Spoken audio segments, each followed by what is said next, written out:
Bueno, vamos al tema de asma bronquial. Habíamos visto en la anterior clase lo que es el derrame pleural, ¿no? Bueno, vamos a ver lo que es entonces asma bronquial. Recordar que el asma bronquial es una patología que va a afectar generalmente a la vía aérea. Entonces, en cambio, el derrame pleural afectaba al espacio, a la pleura prácticamente, o sea, el espacio pleural que existe entre la pleura parietal y la visceral. Pero ¿esta qué va a afectar? Afecta a los bronquios, una patología por eso llamada patología bronquial. Tenemos que tomar en cuenta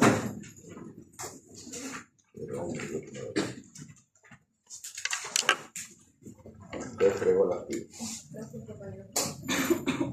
No dan las pilas. Bueno, no. Entonces puede ver acá, por ejemplo, que afecta más o menos aproximadamente entre el 3 y 7% de la población adulta, vale decir que, por ejemplo, acá debemos tener, si son unas 100 personas, entre unas 7 personas deben ser más o menos asmáticas, de acuerdo a las estadísticas. ¿Alguien es asmático por acá?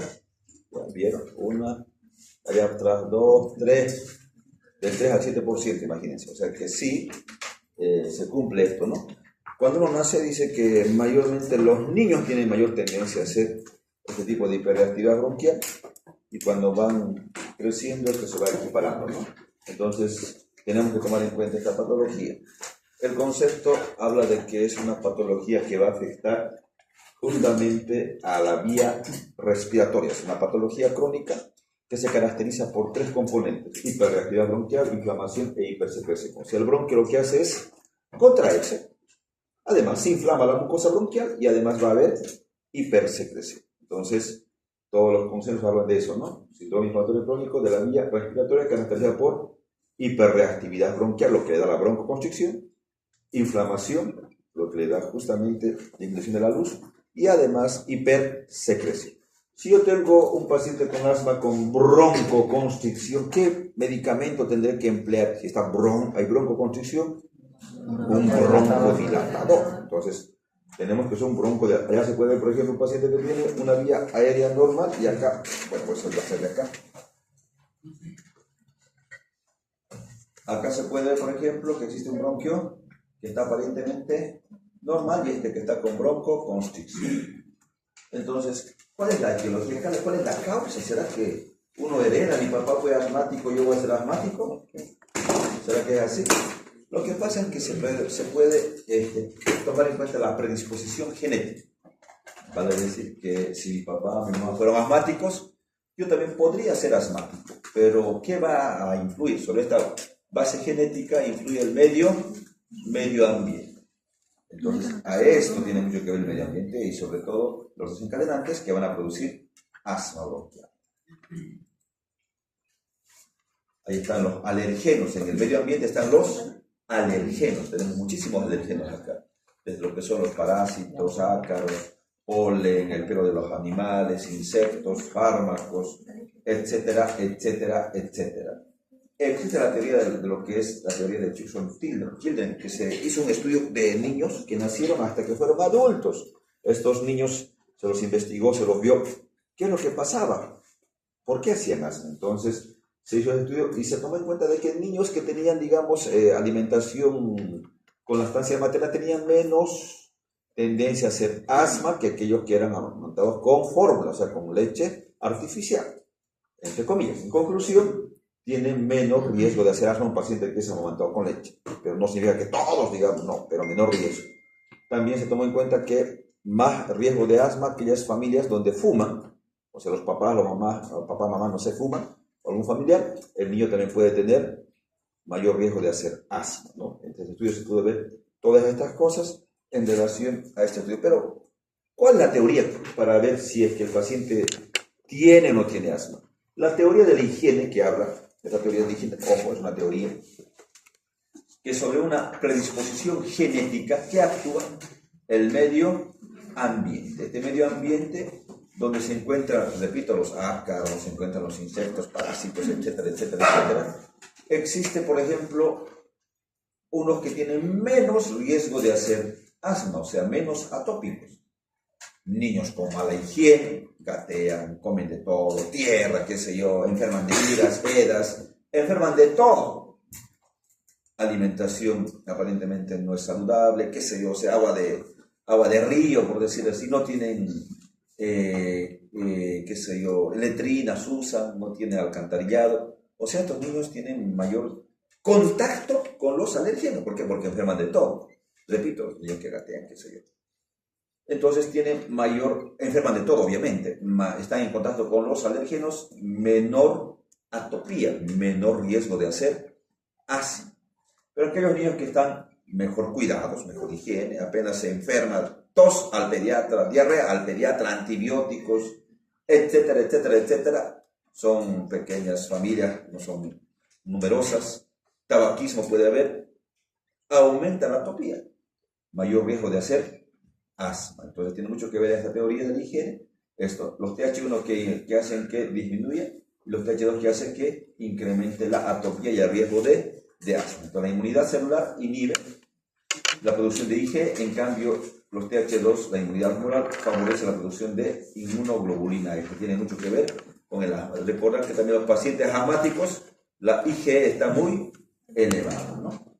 Hay factores diferentes directos e indirectos, ¿no? Como pueden ser infecciones respiratorias, resfríos, tabaco, olores fuertes, polen, fármacos, medicamentos, el estrés, el ejercicio, etcétera. Pueden desencadenar directa o indirectamente una crisis de asma. Ahí está. Ahí se puede ver la contaminación, pelo, lana, moho, los ácaros, estos ácaros que están por todos lados, usted ve, debe haber ácaros, el moho, fármacos y demás. Antes, por ejemplo, la clasificación solamente era intrínseca y extrínseca, pero actualmente las guías lo que hacen es ver de acuerdo a la gravedad. ¿Qué tan grave es el asma? Intermitente o persistente, leve, moderada, severa. Intermitente alguna vez en su vida le da. Alguna vez en su vida le va a dar crisis de asma, o quién sabe, al año, no sé, o cada 2 años, intermitente. Pero persistente puede ser leve, moderada o severa. Severa prácticamente todos los días. El paciente convive con el asma, no puede trabajar, no puede hacer nada. Moderada, al año puede ser que haga una, 2, 3 veces al día, y leve, pues alguna vez al año podría realizar. Entonces va a depender mucho de la gravedad de las exacerbaciones. En la parte de fisiopatología, recordar que el alergeno, ¿por dónde llega? Llega por vía inhalatoria, donde llega a los macrófagos alveolares, y en el pulmón se pone en contacto, justamente llega el alergeno y se pone en contacto con las células mastocíticas, células cebadas también se llaman, ¿no? Cebadas o mastocíticas, que liberan varios mediadores inflamatorios, sobre todo, ahí está, histamina, citocinas, eosinófilos, elastel, leucotrienos, etcétera, etcétera, etcétera. O sea, cuando se pone en contacto el alergeno con las células mastocíticas, se liberan estos mediadores inflamatorios. ¿Y qué produce al final? Broncoespasmo, ¿no? Inflamación, edema. Les pregunto yo a ustedes, ya que saben la fisiopatología del asma, ¿habrá algún medicamento que inhiba alguno de estos mediadores y por ende no se va a producir todo aquello? Broncoconstricción, que el paciente empieza ¿habrá algún medicamento, por ejemplo, para bloquear esa histamina? ¿Cuál es? A ver, un ejemplo. A ver, ¿usted quería hablar, no? Adelante. ¿Quién quería hablar? ¿Qué dijo? No sé, un antihistamínico puede ser la cetiricina. Ya, cetiricina, otro. Loratadina, muy bien, loratadina. Desloratadina, cloferinamina, ¿sí? ¿Qué más? Desloratadina, loratadina, levocetiricina, cetiricina, cloferinamina, clásico, ¿no? Bueno, no sirve en el asma, no funciona. A pesar de que está en la fila, pero no ayuda de gran manera. O sea, tú le das antihistamínico, nada. O sea, en el asma no empleamos antihistamínico. A no ser que tenga un problema, además de rinitis, de por ahí, con bastante rinorrea, está moqueando, por decir así, de por ahí te puede ir en esa parte. Pero para asma, no funcionan en el asma. ¿Entendido? Muy bien. Otro, no sé, inhibidor de los leucotrienos habrá. Acá arriba, mira, aquí están los leucotrienos. Habrá algún inhibidor de los leucotrienos y por ende no se va a producir aquello, pues, ¿no? ¿Cuál? El Montelukast. Claro, ustedes no llevan farmacología, pero para que tomen en cuenta, ahí está el Montelukast, inhibidor de los leucotrienos. Safilukast, Pralucast, Leutón, que son los fármacos que se usan en el asma, pero eso es para prevención. Porque si se liberaron todo esto, se podría estar con broncoespasmo, tenés que usar un broncodilatador. Ya no te sirve en esta parte, porque este es para prevenir. Un antileucotrieno sería para prevenir que no se libere, pues, ¿no? Habrá otro medicamento que puede estabilizar la membrana de estos mastocitos para evitar que se rompan. Pero algo que estabilice esto, sí. Ahí están, por ejemplo, los medicamentos que estabilizan la membrana de los mastocitos, como las cromonas, llamadas también, bueno, cromonas y las otras, ¿cuáles son? Bueno, cromonas como el nedocromil o cromolicato de sodio, por ejemplo. Entonces, hay varios medicamentos que se pueden emplear para prevención, pero si ya se ha liberado todo esto, ya existe broncoconstricción, inflamación, acá sería broncodilatador, un corticoide de inflamación, un corticoide tópico, pues. Corticoide tópico. ¿Entendido? Entonces, dependiendo de eso, podemos nosotros tomar en cuenta el tratamiento de acuerdo a la fisiopatología. Paciente con bronquio normal, paciente con broncoespasmo. Lo mismo, ¿no? Broncoconstricción, inflamación y además de hipersecreción, o sea, los tres componentes del asma. Los síntomas, lo que nos interesa. Hay disnea. ¿Qué es la disnea? Sensación subjetiva de falta de aire. El paciente refiere que le falta aire. Sensación subjetiva de falta de aire. Tos, que puede ser con expectoración blanquecina, como clara de huevo, a no ser que esté sobreinfectado y podría ser purulento. Opresión torácica requiere el paciente. Doctor, el pecho me tranca, no puedo respirar, le va a decir, ¿no? Obviamente puede haber cambios también con lo que es el clima. El paciente que tiene asma generalmente ya sabe cuándo va a tener este broncoespasmo, porque empieza, creo que va a ser frío y empieza a tener opresión torácica. O sea, los problemas de broncoespasmo se pueden dar justamente cuando vuelca azul, por ejemplo, o en la madrugada. El paciente tiene más tos, el anochecer, puede ser con el estrés, etcétera, etcétera, etcétera. ¿Qué es lo más relevante en el examen físico? Las sibilancias bilaterales.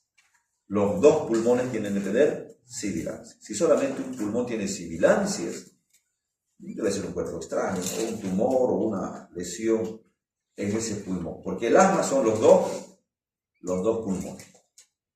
Prueba de función pulmonar. ¿Cómo hacemos el diagnóstico? Espirometría, donde la prueba es positiva al bronco. Mira, ¿cuándo es positiva? Cuando mejora 12% más 200 ml. ¿Estamos de acuerdo atrás? ¿Lo escucharon? ¿Cuándo es positiva la prueba al broncodilatador? Cuando mejora 200 ml más 12%. A ver, veamos. Aquí está. Espirometría, prueba de broncodilatación positiva y demás. A ver, sigamos. Ahí está el paciente que tiene tos, sibilancia, disnea, opresión torácica. El paciente, repito, generalmente puede tener este tipo de cuadros. Tos, una tos nocturna, después del ejercicio. El paciente puede tener los padres que sean riníticos, ¿no? O asmáticos. El papá o la mamá pueden tener este problema de rinitis o de asma. Pregunto, ¿tiene usted, bueno, su papá tiene asma, rinitis? Y si me dice que sí, bueno, el paciente puede tener también problemas de asma. Bueno, recuerda que se hereda la predisposición genética. En la obstrucción leve, moderada, bastante sibilancias, ¿sí? Inspiratorias, expiratorias. Pero cuando la obstrucción es muy severa, generalmente puede haber ausencia de sibilancias. Cuando está muy obstruido puede ser que ya no, ni siquiera ya tenga sibilancias, taquipneico, taquicárdico, hipoxémico. ¿Cuánto es la saturación normal? 95, así este paciente va a estar seguramente muy baja la presión arterial de oxígeno en la gasometría. Mucho cuidado, puede estar con insuficiencia respiratoria. La prueba positiva al bronco dilatado. ¿Cuándo? 12% más 200 ml. Ahí está.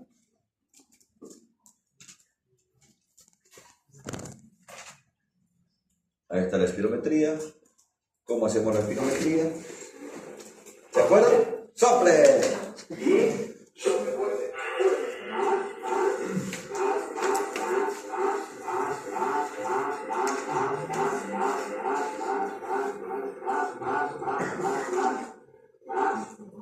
¿Cuántos segundos? 6 segundos mínimamente, ¿no?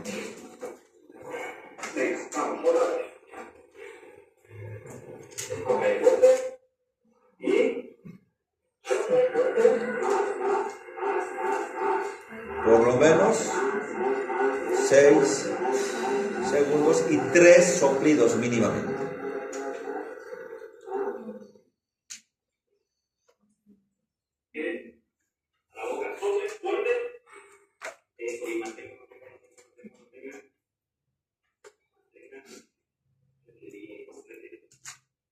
Con globito incluido, ¿no?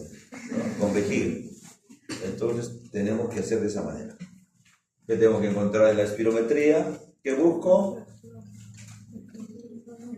Índice de... ¿Cuánto está? 63. 63. La capacidad de... ¿Cuánto está? 74.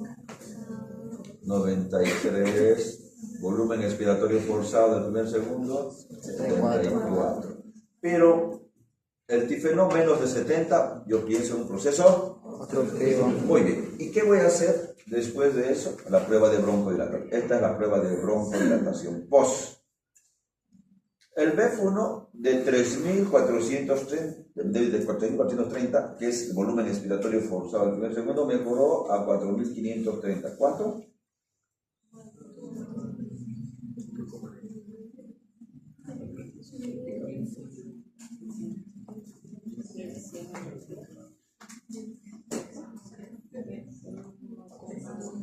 ¿Cuánto mejoró? 1100. 1100 ml.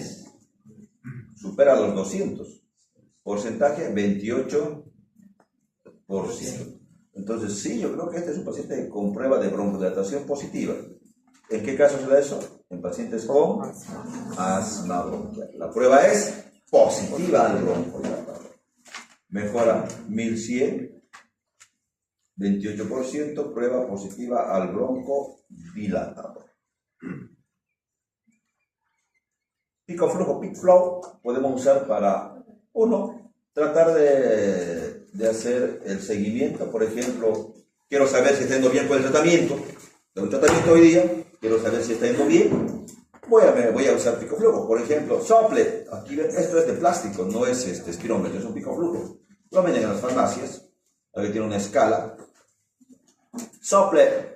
Y digamos que la primera sopla, digamos, qué sé yo, 4 litros, todos los días, 4 litros, 4.000, digamos, ¿no? ml. Y de repente, todos los días en la mañana, 4.000, y volcó sur, hace frío, qué sé yo, y después de repente se bajó a 2.000. Entonces está entrando en broncoespasmo, o sea, está haciendo un problema de asma, ¿no? Broncoconstricción. Entonces, me ayuda para el seguimiento. También para el tratamiento. ¿Qué tal si yo empecé en el tratamiento, llegó a la emergencia y estaba con 500 ml? Al tratamiento, dependiendo al esquema que empleé, y de repente de 500 a la media hora ya subió a 2000, a las 3 horas ya está, qué sé yo, no sé, 4000, o sea, ha ido mejorando, ¿te das cuenta? Pues esto solamente es para ver, para monitorizar, porque la espirometría, la veces es computarizada, ¿no? Esta es, lo puede usar al paciente en la casa, en el consultorio, donde usted quiera lo puede ver, para control y seguimiento. La radiografía no ayuda mucho, ya que no podemos ver la trama broncovascular, porque la trama bronquial en este caso, pero algunos signos indirectos de descenso de los diafragmas, atrapamiento aéreo, costillas más horizontalizadas, espacios más incrementados. Entonces podría darnos algún tipo de referencia, pero no nos llega al diagnóstico. Más que todo para diagnóstico diferencial. No será tuberculosis, no será un paciente que tiene un cuerpo extraño, que sea, ¿no? Pero no para el asma. Hay lo que se llaman los exacerbadores de tipo 1, tipo 2. Los tipo 1 generalmente mayor en la fisiopatología de inflamación en relación del broncoespasmo en el tipo 2. Estos tipo 1 generalmente pueden deteriorar rápidamente, son más en mujeres, la mayoría de 80-90%, 10% y 20% en los tipo 2 de progresión rápida, predominan en los hombres, ¿no? La obstrucción menos severa al inicio en el tipo 1 y más severa al inicio en el tipo 2. Entonces, tenemos que tomar en cuenta esto para clasificar, ¿no? Recordar que les decía que el paciente que está en crisis leve está con, qué sé yo, frecuencia cardíaca normal, no está taquicárdico, taquipneico, por ahí un poquito empieza a aumentar lo que es la frecuencia respiratoria, está con nivel de conciencia normal, sibilancia sí puede haber, saturación está mayor a 95% aún, pero en cambio en grave moderada, el paciente no puede ya hablar, probablemente en frases, taquipneico, taquicárdico, sibilancias muy perceptibles en ambos pulmones, satura, mire, 90-95. Ya cuando está en parada inminente, miren, puede haber bradicardia, incoordinación tóraco-abdominal, no se escucha sibilancias ya, miren. Saturación menos de 90. Este paciente está grave, cualquier rato va a ser un paro. Entonces, mucho cuidado en eso. Bueno, el tratamiento lo vamos a mencionar ya que no les corresponde a ustedes, pero para que por lo menos en algún momento sepan cómo se hace el tratamiento.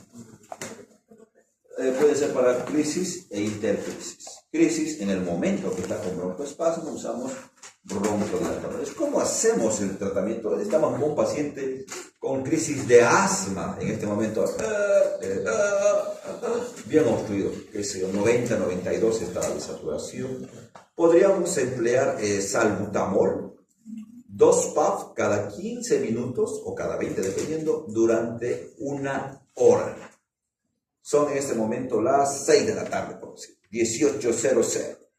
Empezamos. 2 puffs a las 18:00, una por vez. Y esperamos 15 minutos para ver si mejoró o no mejoró. Y si no mejora, repetimos. Son las 18:15 horas. No mejoró, repetimos otros 2 puffs para crisis de asma severa. Ojo, no es para crisis en realidad. Son las 18:15. No mejoró, otros 2 puffs. Ya sería 4 ya van, ¿no? Lo maduró a las 18:30.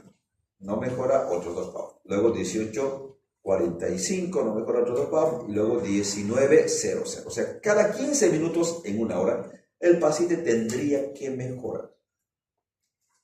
Si no mejora en esa hora, mejor es mandarlo a un tercer nivel, o una terapia, o una UCI, porque probablemente no mejora.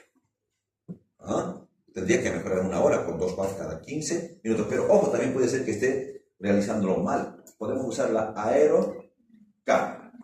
Cuando el paciente está, no va a poder mantener durante 10 segundos la respiración. Entonces, podemos emplear las aerocámaras, llamadas también espaciadores. Acá aplicamos un puff por vez, se deposita acá, inhale y puede ingresar el medicamento. Aerocámara o espaciado, 2 puffs cada 15 minutos durante 1 hora. Obviamente, con aerocámara sí, tendré que tomar en cuenta eso, pero si está en una crisis moderada grave, ya tendré que emplear, además de oxígeno, además de lo que dijimos, el salbutamol, podemos asociar a un bromuro de hipatropio, o sea, salbutamol y hipatropio. Viene ya juntos en un inhalador. De todas maneras, solo salbutamol es muy bueno, pero potencia más con el hipatropio. Si es que no mejora, podemos usar salbutamol más hipatropio. Pero hipatropio solo no sirve, es muy débil broncodilatador. Vale decir que solo usar bromuro de hipatropio no va a ayudar. Más al contrario, no va a mejorar. Salbutamol puro sí puede ayudar o con hipatropio, pero hipatropio por eso solo no, es muy débil. Y además podemos usar corticoides, inhalatorios, fluticasona, hidrocortisona 200 cada 8 horas, dependiendo. No mejoró con este esquema, yo creo que es nomás introducirlo a terapia intensiva o a UCI. No va a mejorar. ¿Entendido? ¿Está entendiendo? ¿Seguro?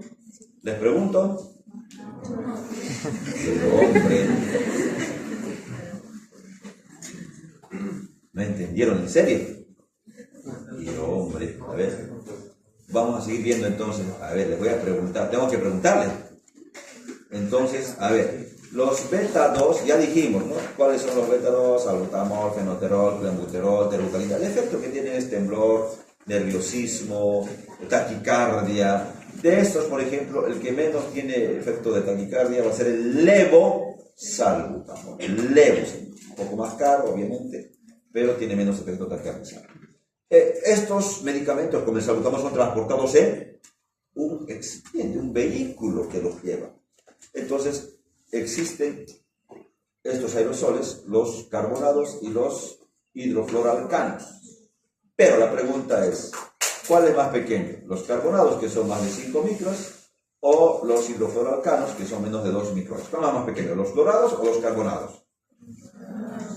Los hidrofluorados, el hidrofluoroalcano, por ejemplo. ¿Por qué? Son partículas más. ¿Cuál creen que va a entrar hasta la parte distal de los bronquios? ¿Los que tienen menos de 2 o los que tienen más de 5 micros? Menos de 2. Entonces veremos. Entonces, actualmente lo que se hace es usar la mayoría, bueno, alguien tiene la aerosol, van a ver que tiene HFA, hidrofluoroalcano. Estos hidrofluoroalcanos, el 51% llega a la parte distal de los bronquios, un 31% se queda en la boca. En cambio, con los carbonados, que eran partículas mucho más grandes, el 4% apenas iba hacia el pulmón. Lo demás se quedaba en el orofaringe. ¿Cuáles son mejores? ¿Carbonados o los hidrofluoroalcanos? Porque son más. ¿La nebulización es mejor o el aerosol? ¿Por qué no la nebulización? Nebulícele 5 gotas de salbutamol, 20 gotas de hipatropio. ¿Han escuchado? Con solución fisiológica. ¿Cuál es mejor? ¿Nebulización o estos aerosoles? Los aerosoles. ¿Por qué? Lo mismo, ¿no? Las partículas en la nebulización son grandes y puede ser que no llegas a la parte distal de los bronquios y por ende no va a actuar adecuadamente. Pero puede ser que si no tenemos nada, tendremos que emplear. Pero mejor si usamos los aerosoles y además con aerocámara. ¿Entendido? ¿Lo están entendiendo atrás? Vamos a ver enseguida. Entonces podemos emplear lo que son los espaciadores para mejorar esto. La aerocámara, esto va a ayudar bastante. Bueno, esto no les corresponde, pero si quieren pueden revisarlos: salbutamol, fenoterol, clenbuterol, terutalina, que son los beta 2 de acción corta. Los anticolinérgicos, bromuro, hipatropio, oxotropio, iotropio, bueno, hipatropio que es de acción corta. Hipatropio de acción prolongada para control ya, esto por ejemplo es cada 12 horas. Salbutamol es cada 6 horas. Los beta 2 de acción corta. Los beta 2 de acción prolongada, betagonistas, ¿cuáles son? Salmeterol, que hay en Bolivia.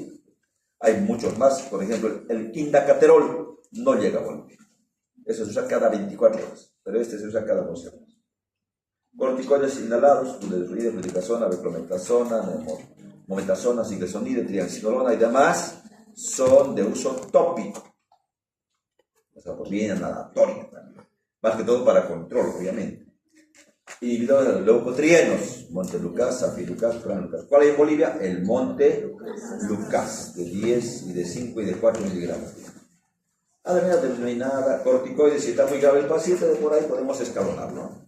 Hidrocortisona o metilprednisolona lo podemos usar si es que el paciente está muy grave por vía parenteral. Bueno, vamos escalonando, más de ello no sirve, ello muy poco. Omalizumab, que es la vacuna anti-IG. Es una vacuna que se usa para los pacientes asmáticos. ¿Cuánto cuesta? Muy caro. ¿Cuánto, mamá?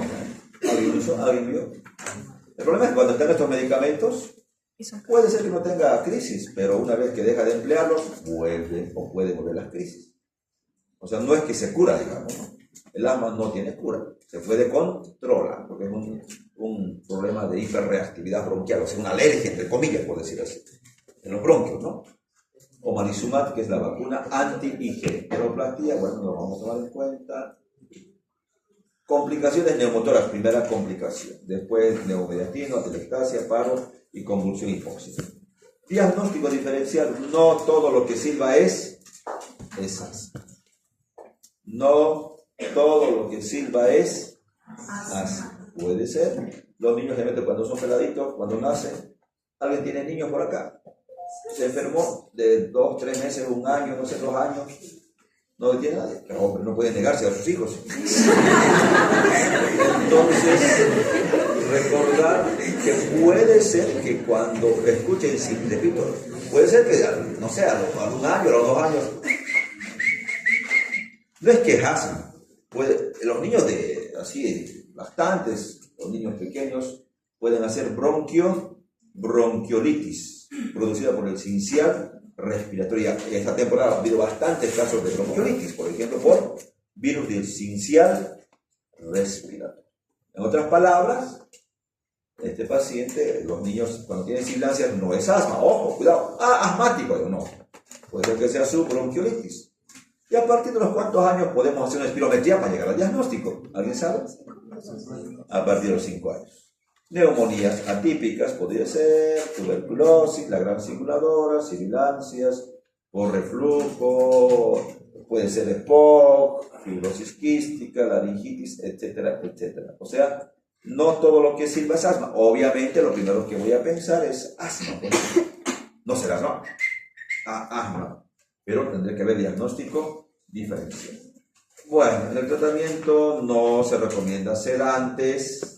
El paciente está muy inquieto, irritable. Denle un diazepam. No se da. Sedantes, no diazepam. Tranquilizantes, no. Diuréticos, no está demostrado. Corticoides de depósito. ¿Será que usamos corticoides por mucho tiempo en los pacientes asmáticos o cualquier paciente? Si no corresponde, no. Generalmente no lo usamos a no ser que sea necesario, ¿no? Pero pacientes con asma, muchos usan de forma prolongada y tienen muchos efectos colaterales.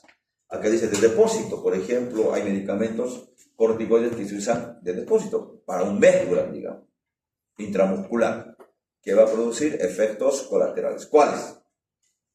¿Alguien se acuerda? Y hay inmunosupresión, muy bien. ¿Otra? Glaucoma, muy bien. ¿Otro? ¿Cómo? Hiperglicemias, hipertensión arterial, síndrome de Cushing, pues no estamos hablando de síndrome de Cushing. ¿Qué más?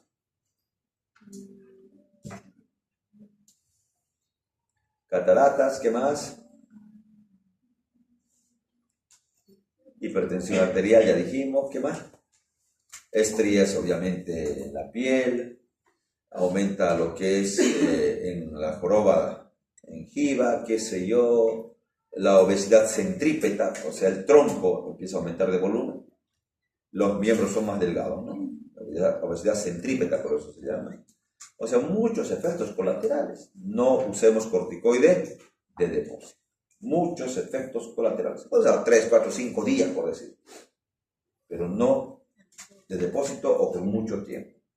Adrenalina, de última, si no tienes nada de beta 2 o beta agonista, bueno, pues tendrás que usar adrenalina. Mucolíticos, le daremos acetilcisteína, no se emplea. No se emplea mucolítico. Antihistamínicos no mejora, a no ser que tenga rinitis. ¿Está con tos? ¿Dele un jarabe para la tos? No. No se usan antitusivos. Recordar que esto es por el broncoespasmo, que hay que dar un broncodilatador. Acupuntura, sulfato de magnesio no está demostrado. Sulfato en casos graves, fisioterapia no. Antibióticos si solo hay sobreinfección. Si no, no se da ningún tipo de antibióticos.